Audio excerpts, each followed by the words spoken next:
Hey, what's up, everybody? Welcome back to the Fantasy Files.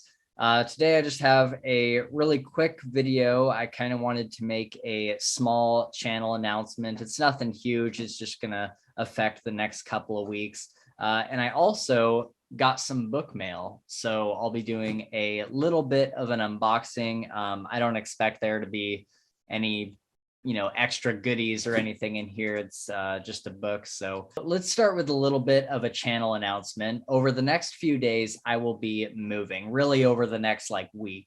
I've actually kind of already started doing a lot of packing and stuff.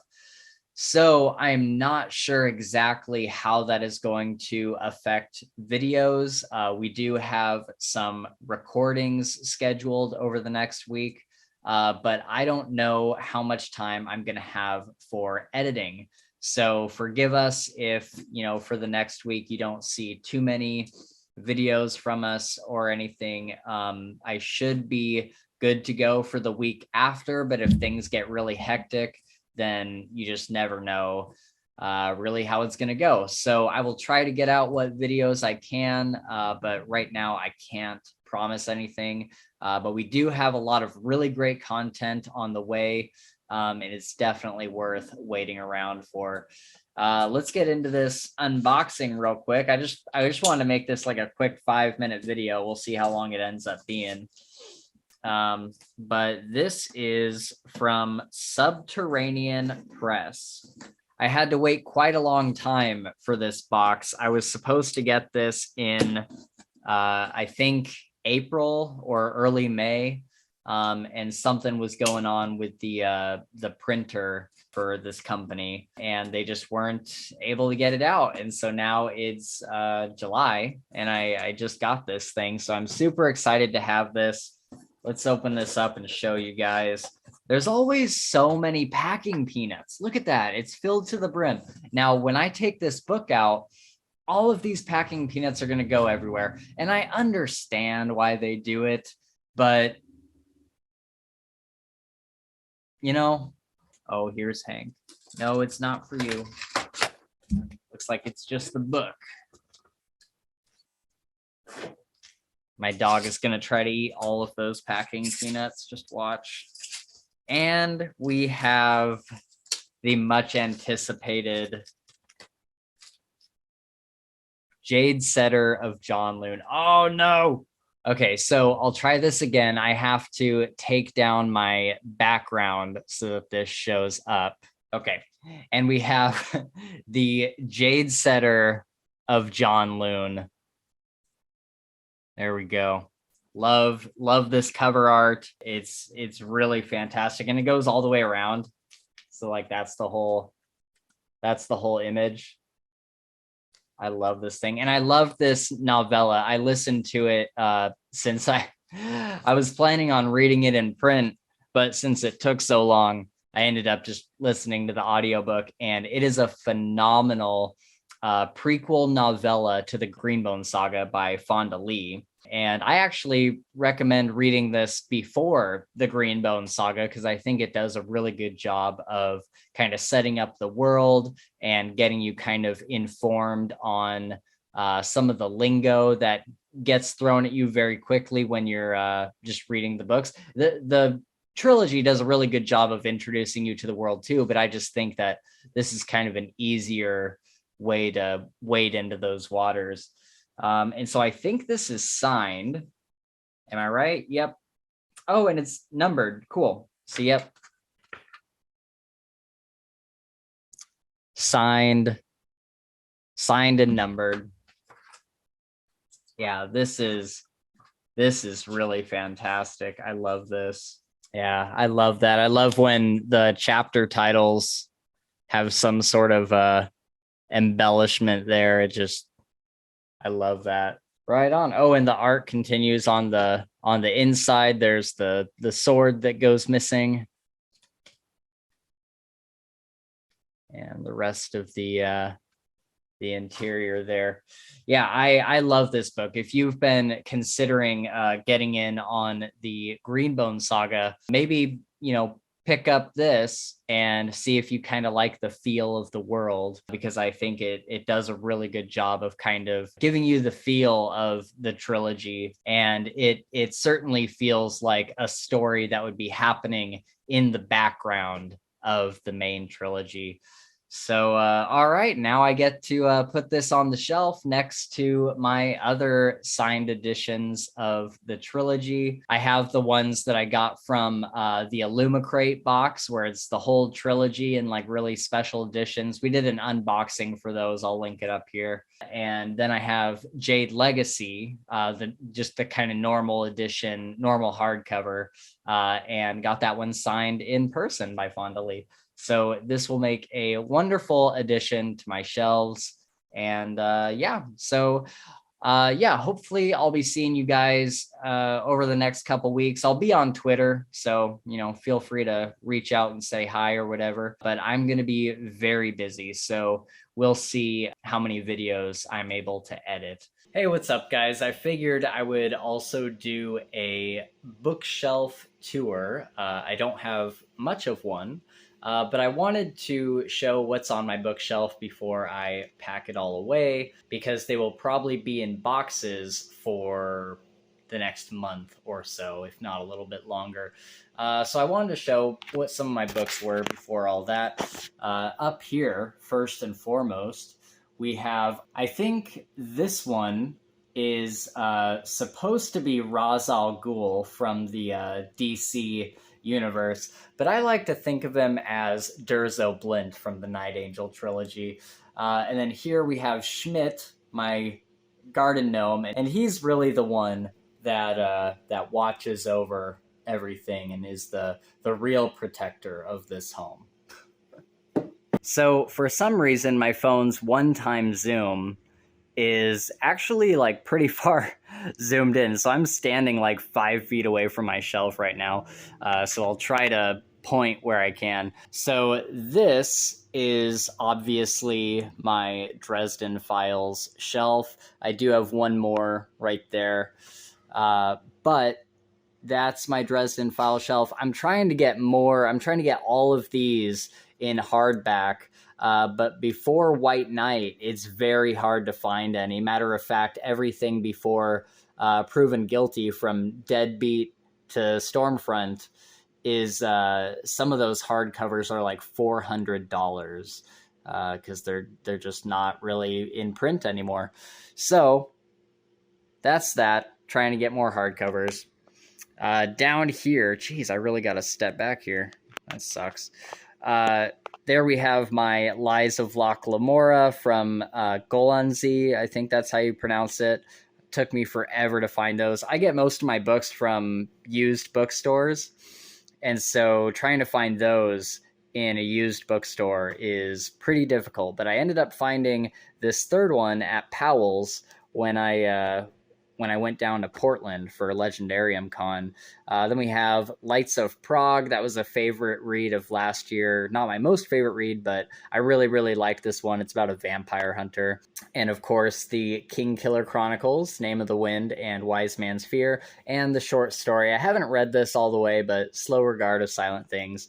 Then I just got this from the used bookstore. I finally found the big hardcover version of this, so I'm very, very happy with that. Trying to get all of them. And then we have a whole bunch of other Brando Sando stuff, and this is probably I've read all of these, and then I haven't read these two. I've read part of Elantris and part of Way of Kings, and I really want to finish them because I liked them a lot, but I've read all of these. And the Mistborn series is really fantastic. So then we go down here.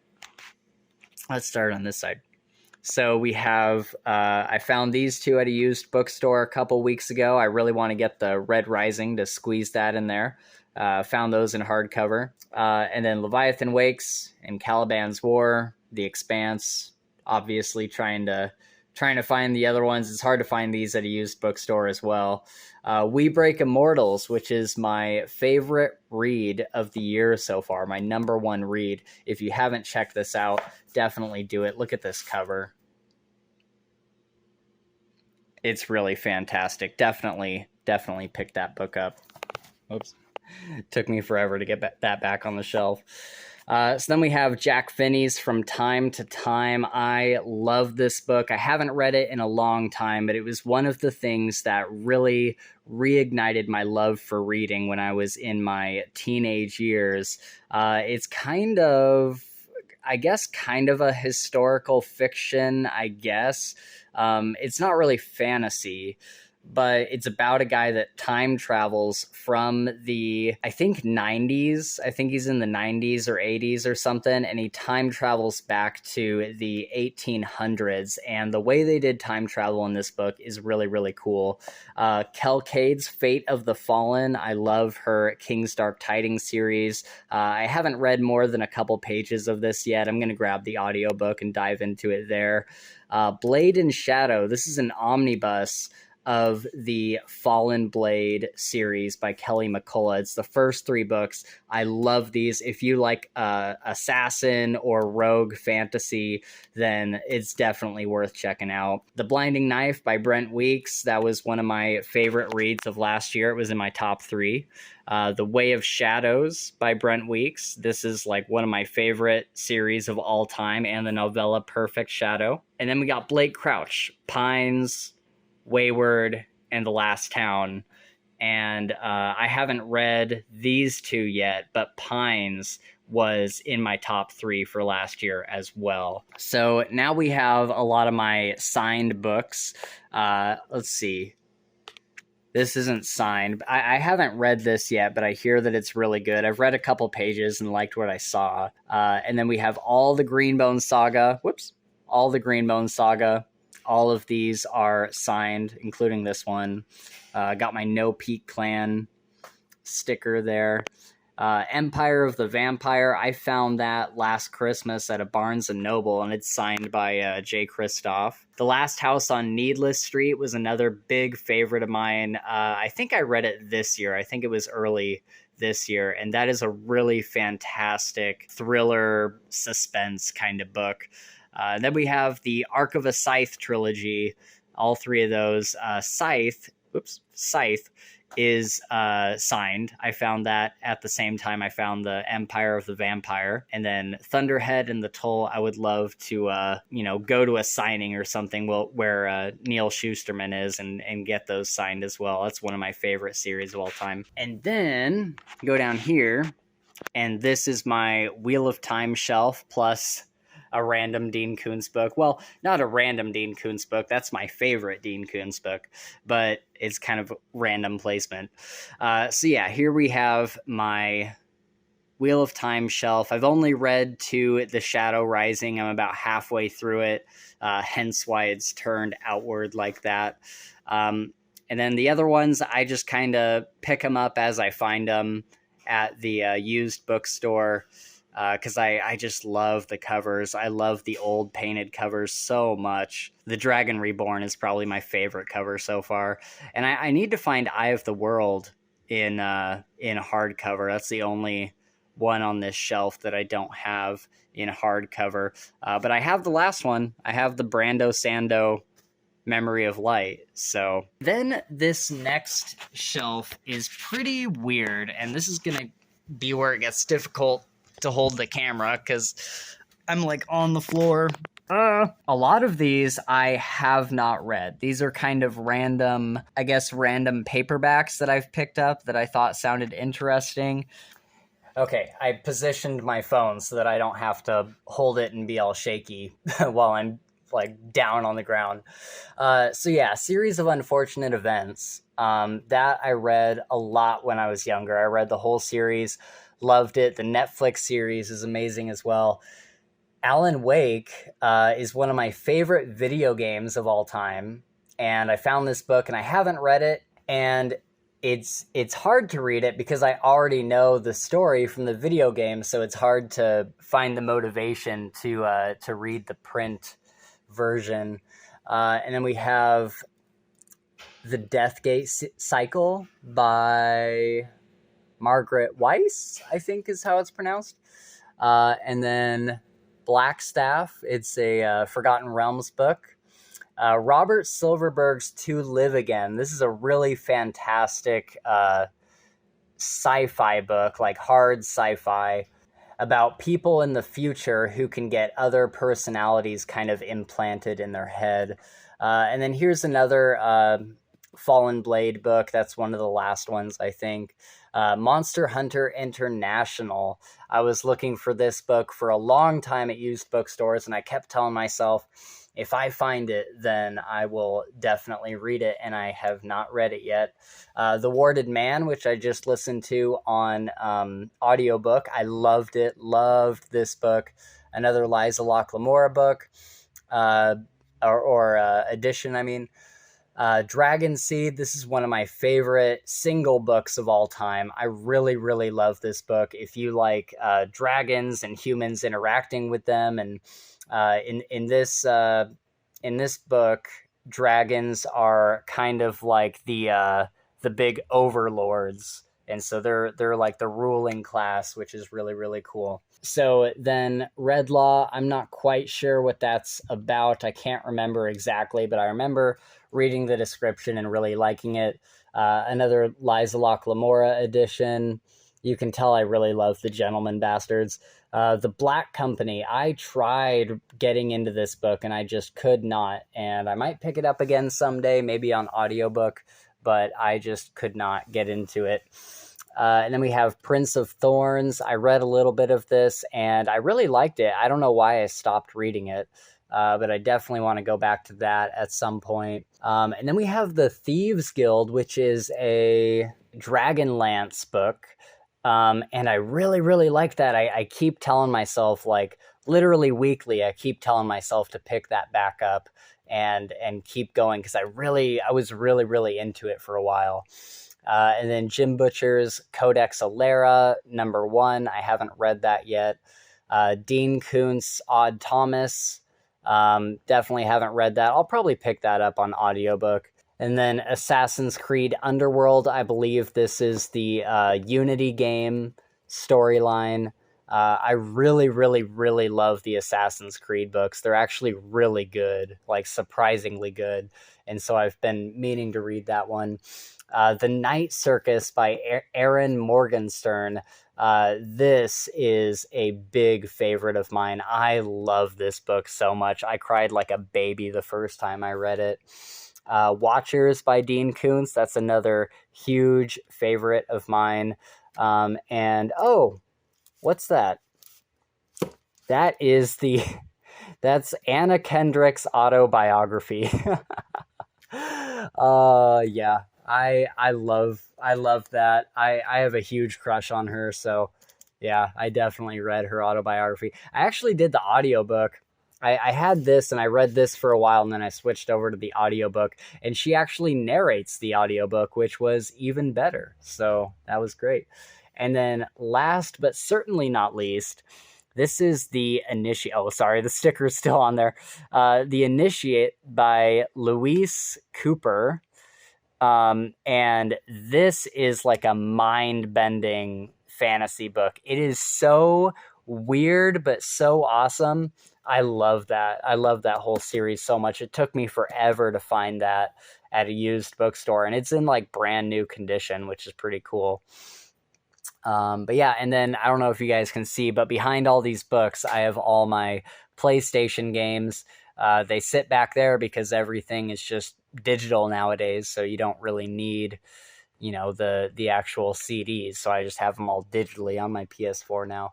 And I have a bunch of movies and stuff back there too.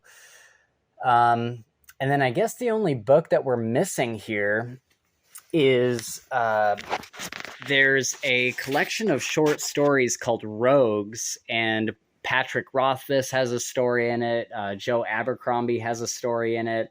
I think George R.R. Martin has a story in it. And so that's probably sitting over by my bed, actually. I've been kind of reading through some of the short stories. But yeah, that's my shelf. All right, guys, thanks for watching. I'll catch up with you guys again later.